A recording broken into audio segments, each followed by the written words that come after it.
Assalamualaikum warahmatullahi wabarakatuh. Salam sejahtera untuk kita semua. Pertama-tama, saya mengucapkan terima kasih kepada yang terhormat Bapak Muhammad Fatunador MAG selaku dosen pembimbing mata kuliah Pendidikan Kewarganegaraan, serta teman-teman semua yang berbahagia. Pada kali ini, saya dari kelompok 4 akan menyajikan bahasan dari kelompok kami, yaitu tentang ketahanan nasional dan bela negara. Untuk anggota kelompok 4, yaitu yang pertama Indah Fatmawati nomor absen 1, Salma Faiza Sulha nomor absen 16, dan Ulfa Saikhul Munir nomor absen 30. Memasuki pembahasan yang pertama, yaitu mengenai pengertian ketahanan nasional. Ketahanan nasional ditinjau secara antropologis mengandung arti kemampuan manusia atau suatu kesatuan kemampuan manusia untuk tetap memperjuangkan kehidupannya. Rumusan ketahanan nasional Indonesia adalah kondisi dinamis bangsa Indonesia yang meliputi segenap aspek kehidupan nasional yang terintegrasi, berisi keuletan dan ketangguhan yang mengandung kemampuan untuk mengembangkan kekuatan nasional dalam menghadapi dan mengatasi segala ancaman, gangguan, hambatan, dan tantangan, baik yang datang dari luar maupun dari dalam untuk menjamin identitas, integritas, kelangsungan hidup bangsa dan negara, serta perjuangan mencapai tujuan nasional. Ketahanan nasional Indonesia. Di Indonesia, ketahanan nasional diimplementasikan secara berlapis. Lapis pertama adalah ketahanan diri individu atau perorangan. Lapis kedua, ketahanan keluarga. Setiap keluarga harus memiliki ketahanan dalam kehidupannya. Lapis ketiga, ketahanan wilayah, mencakup kampung, desa, kelurahan, kecamatan, kabupaten atau kota, sampai tingkat provinsi. Lapis keempat, ketahanan regional, mencakup bagian-bagian Indonesia, seperti Indonesia Barat, Indonesia bagian tengah, dan Indonesia Timur. Bagian terakhir, lapis kelima, adalah ketahanan nasional. Nasional Indonesia merupakan suatu doktrin dasar dalam melaksanakan pembangunan nasional yang berisi A. Kebijaksanaan dan strategi yang bersifat utuh, menyeluruh, terpadu akan menjamin keseimbangan dan konfigurasi 8 aspek kehidupan nasional, Trigatra dan Pacagatra. B. Terjaminnya keseimbangan dan keserasian antara pendekatan keamanan dan kesejahteraan, baik material maupun spiritual, demi kelangsungan hidup dan pengembangan kehidupan nasional berdasarkan Pancasila dan Undang-Undang Dasar 1945. Yang C. Perencanaan disusun berdasarkan aspirasi yang tepat tentang kondisi real bangsa dan negara, serta hakikat dan tantangan, ancaman, hambatan, dan gangguan yang dihadapi, serta selalu berorientasi pada pencapaian sasaran dalam kurun waktu tertentu. Pelaksanaan pembangunan nasional selalu didasari sikap mental percaya pada diri sendiri, ulet dan tangguh, serta mendahulukan sifat-sifat kerakyatan, agamis, dan kekeluargaan dalam rangka memantapkan integritas nasional. Ciri-ciri ketahanan nasional. Yang pertama, mandiri. Ketahanan nasional berlandaskan kepercayaan akan kemampuan dan kekuatan sendiri yang mengandung prinsip tidak mudah menyerah, ulet dan tangguh, memiliki daya saing tinggi, mampu menentukan sasaran, serta kebijaksanaan dan strategi pencapaiannya, bersandar pada integritas dan kepribadian bangsa. Yang kedua, dinamis. Kondisi ketahanan nasional tidaklah tetap, melainkan dapat meningkat ataupun menurun, tergantung pada situasi dan kondisi bangsa dan negara, serta kondisi lingkungan strategisnya. Yang ketiga, berwibawa. Ketahanan nasional yang dikembangkan sesuai dengan landasan dan asas-asasnya akan memancarkan perwujudan kewibawaan nasional yang merupakan gambaran kemampuan dan kekuatan nasional Indonesia yang mengandung unsur keuletan dan ketangguhan. Yang keempat, mengutamakan konsultasi dan kerjasama.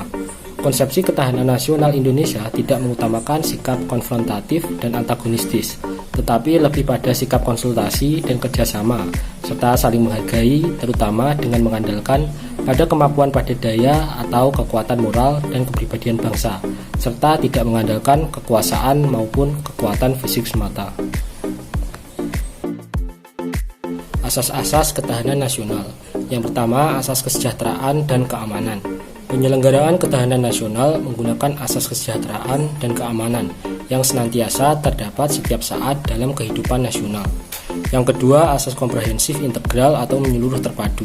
Ketahanan nasional mencakup kehidupan bangsa secara komprehensif integral dalam bentuk perwujudan kesatuan dan perpaduan yang seimbang, serasi, dan selaras dari seluruh aspek kehidupan bermasyarakat, berbangsa, dan bernegara berdasarkan metrik Astagatra atau Trigatra dan Pacagatra. Yang ketiga, asas mawas ke dalam dan mawas keluar. Sistem kehidupan nasional akan selalu berorientasi dengan lingkungannya, baik dalam maupun keluar. Dalam proses interaksi tersebut, dapat timbul berbagai implikasi, baik yang bersifat positif maupun negatif. Karenanya dituntut sikap mawas ke dalam maupun keluar. Yang keempat, asas kekeluargaan. Ketahanan nasional mengandung nilai kearifan, kebersamaan, gotong royong, tenggang rasa, dan tanggung jawab dalam berbangsa dan bernegara. Konsepsi dasar ketahanan nasional. Pembangunan nasional yang relevan dengan cita-cita dan tujuan nasional dapat ditempuh dengan metode Astagatra, yaitu gabungan antara Trigatra dan Pancagatra. Trigatra berasal dari aspek alamiah yang terdiri dari 3 gatra, yaitu yang pertama, posisi dan lokasi geografi Indonesia, di mana Indonesia memiliki wilayah laut lebih banyak dibandingkan dengan daratan, sehingga membentuk keutuhan geografis, ekonomis, dan politis dengan air sebagai pemersatu antar pulau.